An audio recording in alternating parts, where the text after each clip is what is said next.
Hi, this is Jennifer Heiser, and you're watching my technology planning case study presentation for Cobb County School District. The Cobb County School District Technology Plan is a 3-year plan that was written in 2016. It focuses on innovation and change.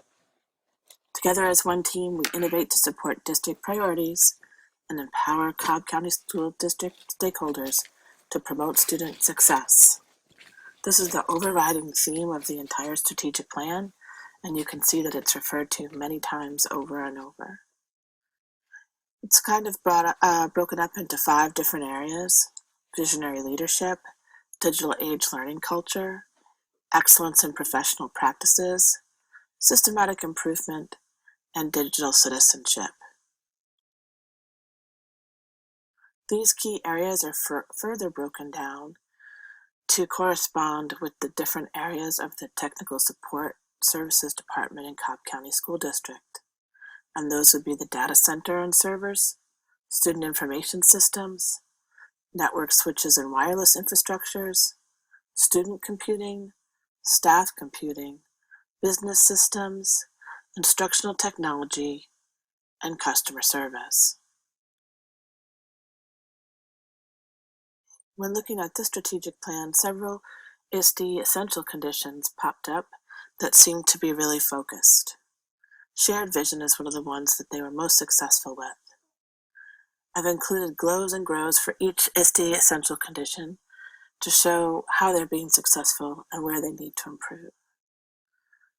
For shared vision, the glows are one team working towards one goal of student success. This ties directly to the superintendent's strategic plan for the district and supports his vision for the overall school system. It's a 3-year technology plan written with the Stakeholder Advisory Committee, and it's reviewed annually and changed as necessary. All of these are positive things.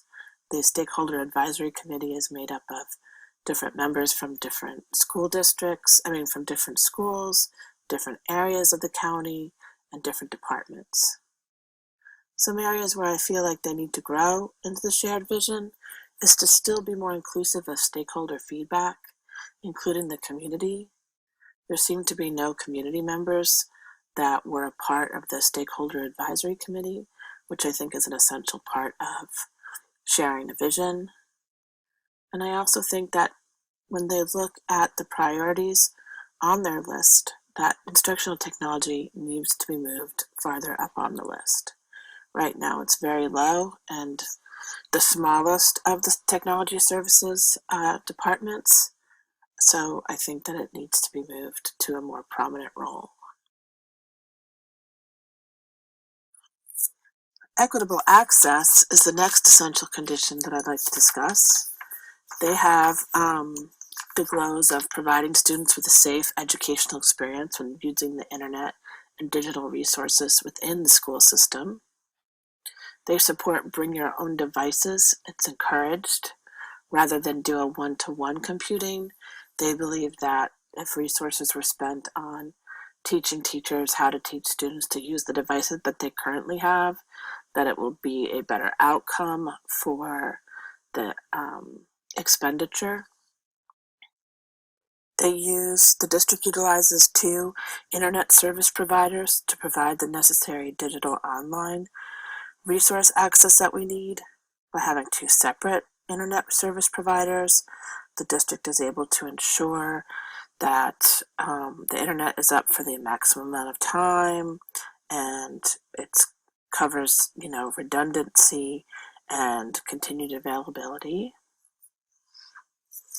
They also have a disaster recovery plan in place should something happen, and that's a very important part of a strategic plan for our technology department. 2 areas that I think they need to grow in is improve access to the wireless networks. Cobb County School District has been struggling to get their wireless access points to work. This year they changed to a whole new wireless system that many students could not get on with their bring their own device because they were Apple products, and Apple products were not really supported very well. Certificates were not being given for safety, so phones would not log on to the wireless. And a lot of money was spent and time and energy to invest in this new wireless system that didn't really work. I know that one of the areas that they're looking to change for next year is to go to a third wireless access point system that should be more efficient and user-friendly. I also think they need to review the value of their investments. Is there a way to include access for students who don't have internet at home? There's nothing mentioned to support that kind of equitable access. Although it's equitable while you're at school, many of the things that teachers expect you to do in the school system, like logging onto the blogs to find out the information for homework and testing and grades, are not possible if you don't have internet access at home.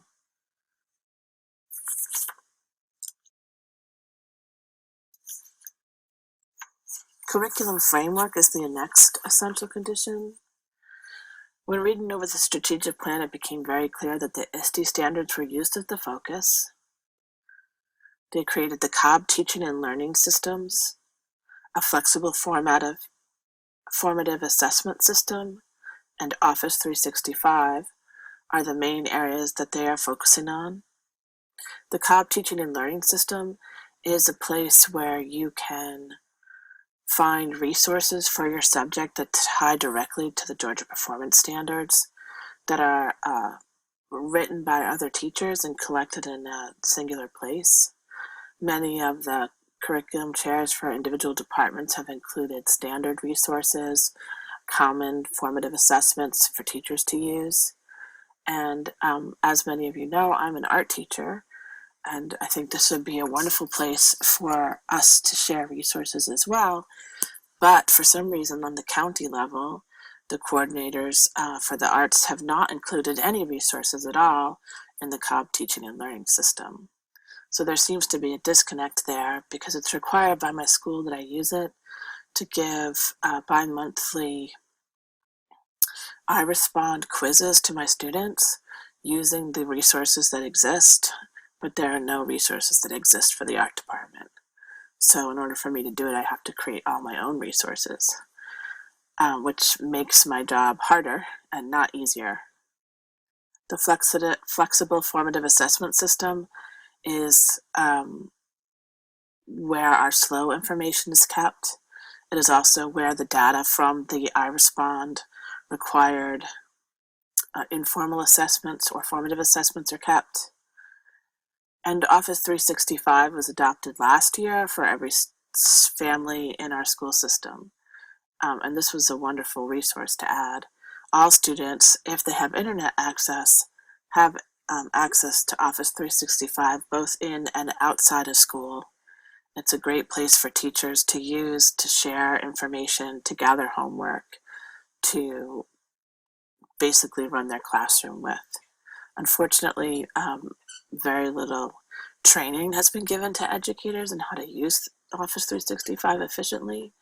I'll talk about that a little bit more in the presentation on the next slide.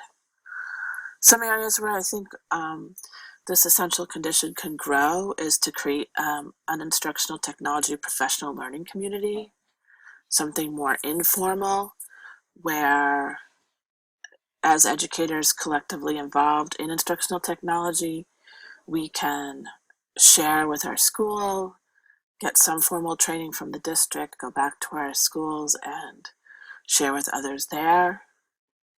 I also would suggest bi-monthly webinars on new county technology initiatives.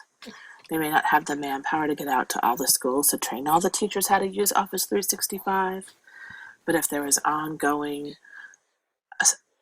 instruction in some of these technology initiatives, it would make it easier for us to find out the information that we need if we want to use the resources efficiently. And I also think they need to build stronger relationships with their stakeholders. In order for the curriculum framework to really work with the strategic plan, they need to have more constant feedback from the teachers themselves and more information about what the teachers actually need, not just what they think we need. And that brings me to ongoing professional development. In Cobb County School District, they have Technology Training Integration Specialists, TTIS. And there is, I believe, about 22 right now, which obviously does not include one TTIS in every school. They are spread out over several schools. Their job is to give hands-on, face-to-face training to help teachers integrate technology into their curriculum, to help teach new initiatives and resources for students. They also offer a summer professional learning technology camp, which is online. And they have 3 different methods of professional learning delivery: face-to-face, online, and a blended model. One of the areas where I feel like they need to grow is with their communication and marketing for the PL opportunities. They have a page on the Cobb County website that shares all the information, but unless you're going to search it out individually, you wouldn't be aware of what the offerings are. They're not sent out. It's countywide, and there's very little information promoting their work. And I feel like more educators would benefit from the offerings that they gave if they were aware that they were even out there. And again, think they need to do more collaboration with their stakeholders to steer the professional learning towards their individual needs as teachers, and not just school-wide trainings that we're all required to take, whether we plan on using that technology initiative or not. Technical support is an area that Cobb County really excels at. In the beginning of this presentation, I talked about the data center and servers, the student computing, staff computing, network switches and wireless infrastructure, student information systems. But of all these, the network services, field services, infrastructure services, and a high-quality customer service is really the focus. And I can say as an end user that this is very true about Cobb County, and they are incredibly efficient about fixing issues and getting problems met. One of the things that I think stand out for Cobb County School is that they have field service technicians that are shared amongst schools who are the first line of defense. And I happen to have a very excellent field service technician at my school, but I believe that this is probably true for most in Cobb County, where if there's a problem, it's usually gotten to that day. Sometimes it's gotten to within minutes of me putting in a work order, with definitely, the average is within hours.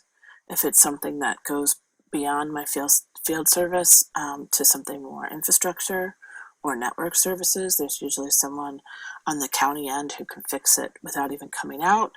Or if they do have to come out, it's usually within a couple days. So it's really high quality customer service. There's a number you can call and technicians on standby who can answer questions and help walk you through things. If you don't know how to use something, they're available to help you.